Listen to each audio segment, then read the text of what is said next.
मतलब इसको साधारण मत समझना कि आप ऐसे मौज मस्त, नहीं, खूब भजन करो। ब्रह्मचर्य बहुत जोर का ये यम है। ब्रह्मचर्य के बिना जीवन मृत है, मृत जीवन। ब्रह्मचर्य अमृत है। मन, वाणी, शरीर बड़ा भारी इनका साधना में योग है। 8 प्रकार के मैथुनों का सर्वथा त्यागी ही ब्रह्मचारी कहा जाता है।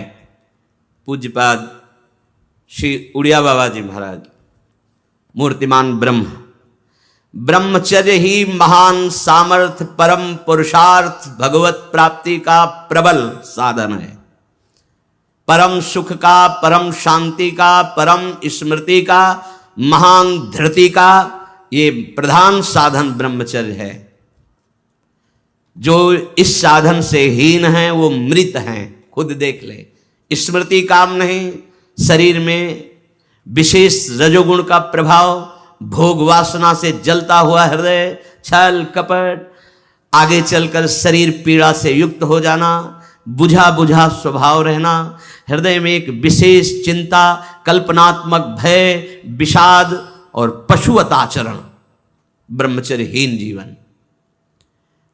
जो ब्रह्मचर्य धारण करना चाहे, भगवत मार्ग में जो चलते हैं उनके लिए तो है ही, पर जो भी परम सुख, परम आनंद और लोक में उन्नति, परलोक में परम पद, उसे ब्रह्मचर्य अवश्य धारण करना चाहिए। वैरागी के लिए नैष्ठिक ब्रह्मचर्य, आजीवन ब्रह्मचर्य। प्रवृत्ति गृहस्थ मार्ग के लिए संयम पूर्वक ब्रह्मचर्य का बर्ताव करना। जब तक पाणी ग्रहण संस्कार ना हो तब ब्रह्मचर्यहीन हो जाते हैं। बहुत ध्यान दें, ये अध्यात्म में जैसे पूरा मकान बनने के लिए नींव मजबूत होना जरूरी है, चाहे जयखंड का बना लो आप, अगर नींव मजबूत है, नींव मजबूत नहीं तो फिर मकान ढह जाएगा। ऐसे ही ब्रह्मचर्य हर मार्ग की नींव है। चाहे जिस मार्ग में चलना चाहो, चाहे जिस संप्रदाय में चलना चाहो, चाहे लौकिक मार्ग हो या पारलौकिक, आपका ब्रह्मचर्य नींव है जीवन की। इसको मनोरंजन मत समझो। कैसी तुम्हारी दुर्बुद्धि, अपने हाथ से तुम अपना नाश करते हो। कैसी कैसी दुर्बुद्धि जागृत हो गई, सावधान। पूज्यपाद बाबा कह रहे हैं, जब प्रातः काल उठो, कोई भी हो, अगर थोड़ी भी आस्तिकता है तभी तो ब्रह्मचर्य की भावना आप धारण करोगे। तो उठकर पहला कार्य प्रभु का स्मरण। अपने तो प्रभु के स्मरण की सरसता प्राप्त करने के लिए पहले तो गुरुदेव और भक्तों का स्मरण, फिर प्रभु को। मोरे मन प्रभुस्य विश्वासा, राम ते अधिक राम कर दासा। भक्त सुमिरन से भगवान बहुत जल्दी प्रसन्न हो जाते हैं। हरि को निज यस्ते अधिक भक्तन यस पर प्यार।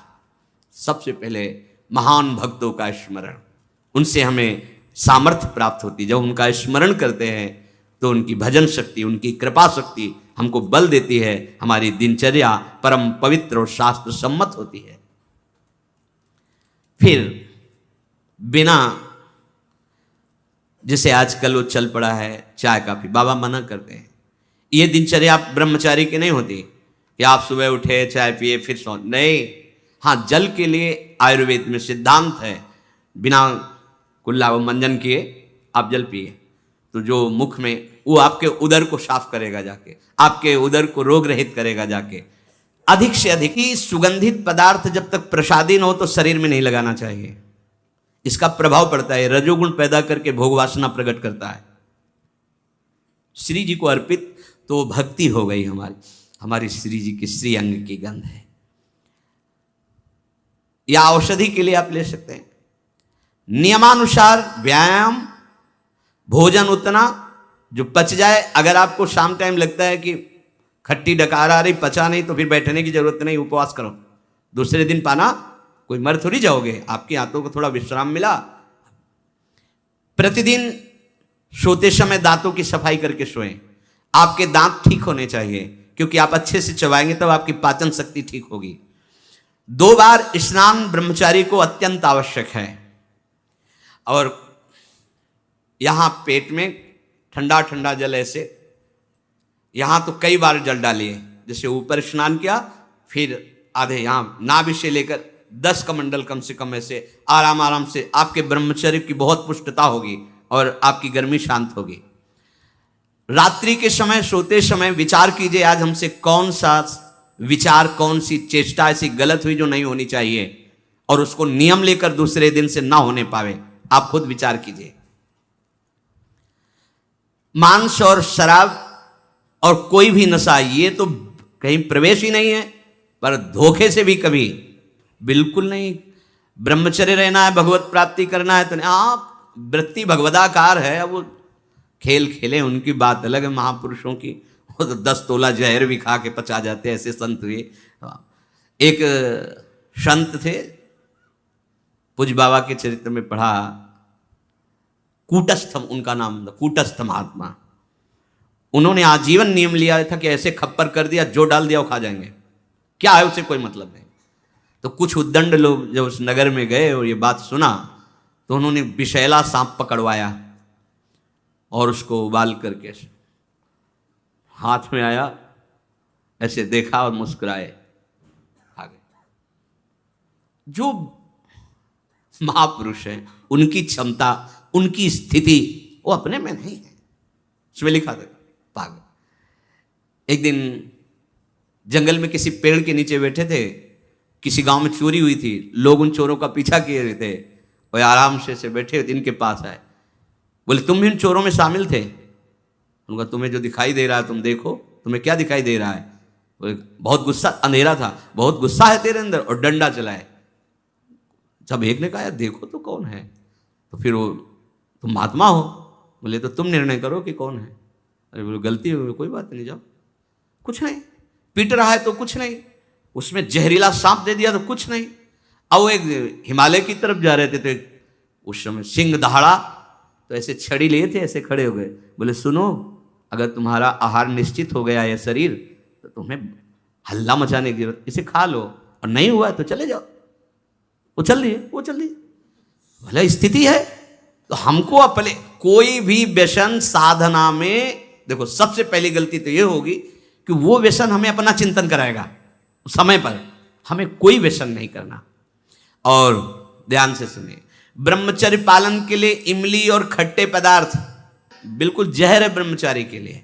ब्रह्मचर्य पालन के लिए लाल मिर्च, प्याज, लहसुन, गरम मसाला, जो सब्जी हैं ये बढ़िया। दोपहर में भोजन के पश्चात 15 से 30 मिनट तक विश्राम। सोना नहीं है, करवट थोड़ा इधर मध्य में, फिर बाएं ले उठ के बैठ गए। दिन में नहीं सोना है। जो रात्रि में सेवा करते हैं उनके लिए छूट है। अब रात्रि में बंगला बना रहे हैं श्री जी का, या जो सेवा परायण है, जिनका सीधा अखंड नाम कीर्तन हो रहा, अब रात्रि में ही कीर्तन है, दिन में सोना नहीं, रात्रि में कीर्तन करना है तो चल कैसे पाएंगे, वो दिन में सो लें। सायंकाल के समय भोजन निषेध है, संध्या का समय हो रहा हो, भोजन निषेध है, शास्त्र स्वाध्याय निषेध है, उस समय कीर्तन, नाम जप आदि। और रात्रि में भोजन पाने के 30 मिनट भ्रमण करें, भोजन पाने के बाद घूमिए, फिर शयन कीजिए। अगर ब्रह्मचर्य रहना है, नहीं सब खा पी के और दूध पी के फिर सो गए, फिर नहीं ठीक रहेगा। दिन में उपासक को कभी नहीं सोना चाहिए, ये छूट उसके लिए जो रात्रि में सेवा परायण है, जगते हैं। यदि रात में आपको जगना पड़े तो अपनी नींद पूरी करने के लिए उससे कम समय में काम चला लीजिए। अधिकतर दाईं करवट से सोना ब्रह्मचर्य के लिए लाभदायक रहेगा। सोते समय भगवत चिंतन अत्यंत आवश्यक है। यदि आप सोते समय छूट दे दी तो गलत चिंतन उस समय जरूर होगा, और गलत चिंतन हुआ अगर सो भी गए तो धोखा हो जाएगा, और अगर जगते रहे तो धोखा हो जाएगा। सोने के समय ऐसे सावधान रहो जैसे मरने वाला सावधान रहता है कि अब तो मृत्यु आ रही है, राधा राधा, ऐसे सावधान। जब एकांत कर्म में तो बिल्कुल सावधान। उस समय क्या करते हैं हम लोग, असावधान हो जाते हैं, छूट दे देते हैं। अगर मोबाइल है तो मोबाइल में लग गए, नहीं तो चिंतन मनन वो कहीं ना कहीं भटकाव में आ जाएगा, भटकाव में आ जाएगा, आपसे धोखा हो जाएगा। बहुत सावधान, ये बात मान लीजिए। आपका एकांत परम पवित्र और सावधानी पूर्वक होना चाहिए जब तक नींद ना आए। अपने लोगों ने तो ये अभ्यास किया गुरुजनों की आज्ञा से कि जैसे अब दिनचर्या पूर्ण हुई, अब शयन करने जा रहे हैं तो माला लेके बैठ गए। जब तक ऐसे नहीं हुआ तब तक माला नहीं हटानी है। बैठे, जब लगा कि अब बस सो ही जाएंगे, कभी कभी माला छाती में रखे ही सो गए, फिर जगह फिर शुरू हो गया। भजन नहीं, अगर भजन उस समय एकांत में नहीं करते तो बकवास है, ब्रह्मचारी नहीं बन सकते। बहुत चंचल मन है, किसी न किसी बहाने से आपको धर्म भ्रष्ट करेगा, ब्रह्मचर्य भ्रष्ट करेगा, बहुत सावधान।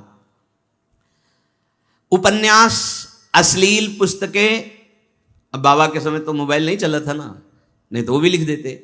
ये कभी ना पढ़ें, ऐसी कोई बातें ना पढ़ें, ऐसे कोई दृश्य ना देखें।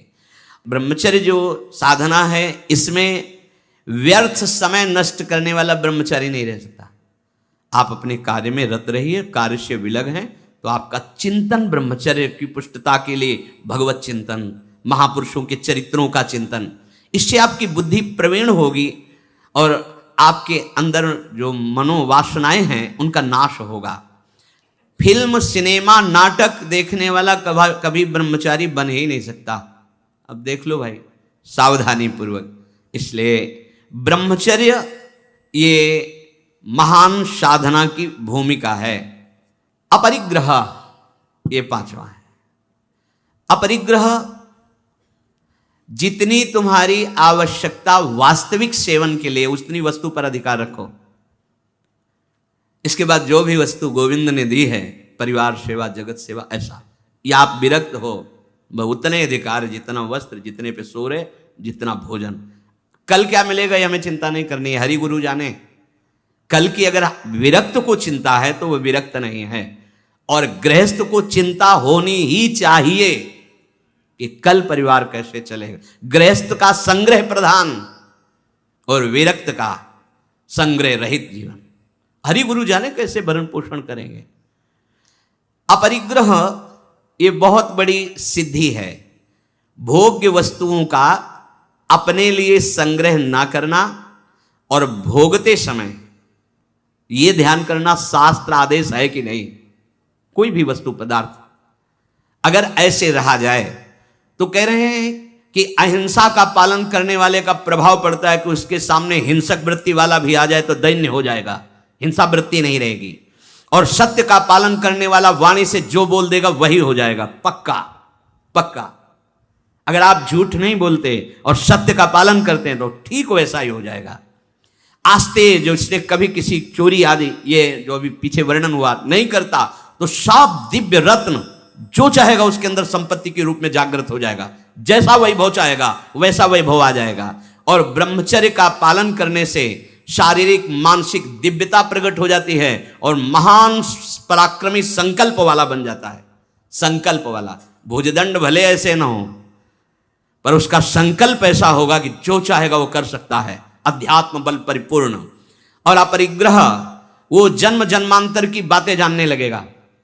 उसके अंदर ऐसा ज्ञान जागृत हो जाएगा कि भूत भविष्य वर्तमान तीनों काल का, जो केवल धर्म संज्ञक भोगों को भगवत प्राप्ति के लिए भोगता है और अपने लिए भोगों का संग्रह नहीं करता, समाज सेवा, परिवार सेवा, भगवत सेवा भाव, तो उसके अंदर ऐसा ज्ञान जागृत होता है कि जन्म जन्मांतरों की बातों को जान लेता है। ब्रह्मचर्य से सारी सिद्धियां जागृत हो जाती है। इसलिए परमार्थ के पथिक में बड़ी दिव्यता होती है। इन दिव्यताओं का जो आज वर्णन हुआ, इनका मनन करें और भगवत बल से इनको धारण करें। श्री राधा वल्लभ लाल की।